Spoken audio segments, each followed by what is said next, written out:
program-program di Kementerian Komunikasi dan Digital, diantaranya terkait dengan dukungan kami untuk transformasi digital dan juga e-government.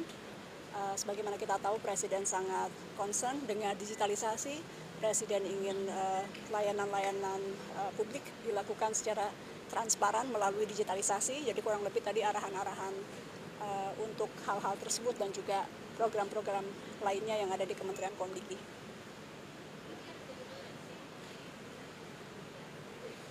Enggak, ini untuk e-gov, untuk pemerintahan digital.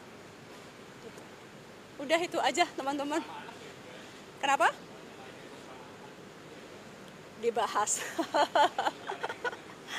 Ya nanti ya, tapi tadi salah satunya memang membahas tentang bagaimana kita melindungi anak-anak kita di ranah digital.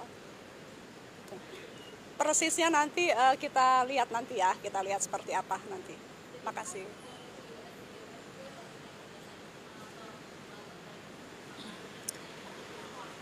Iya.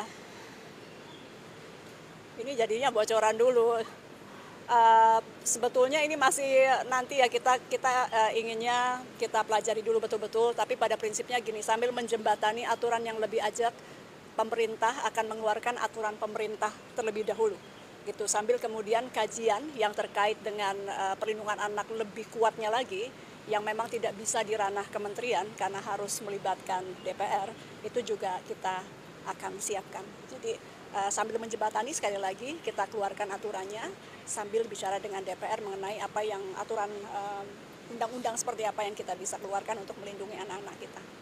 Itu mungkin Presiden kalau terkait anak-anak memang sangat atentif. Tadi beliau sampaikan lanjutkan, dipelajari dan agar bisa dilaksanakan, beliau amat mendukung bagaimana pelindungan anak ini bisa dilakukan ke depan di ranah digital kita.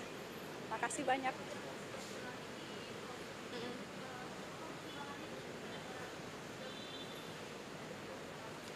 Tadi saya udah cerita ya, jadi gini, dalam satu kementerian perlu banyak perspektif.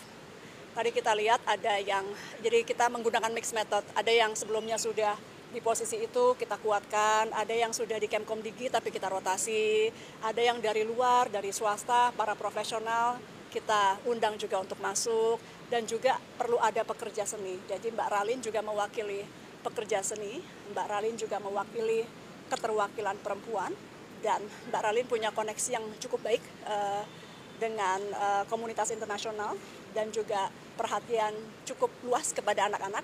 Karena itu kami berikan tugas tadi untuk kemitraan global, internasional, dan juga untuk edukasi mengenai digital. Jadi itu, supaya menterinya kan nggak harus setiap hari keliling edukasi digital. Mbak, masih terkait dengan pelantikan, tadi kan Mbak juga sempat melantik Rudi Susanto ya Mbak, di bidang strategi komunikasi strategis ya. Ini Rudi Susanto ini Rudi Valinka juga bukan Mbak? Dikonfirmasi Mbak?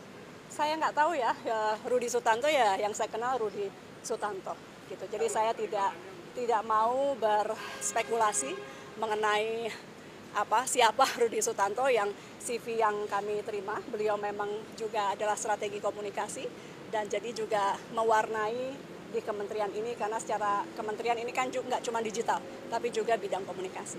Cukup ya, makasih.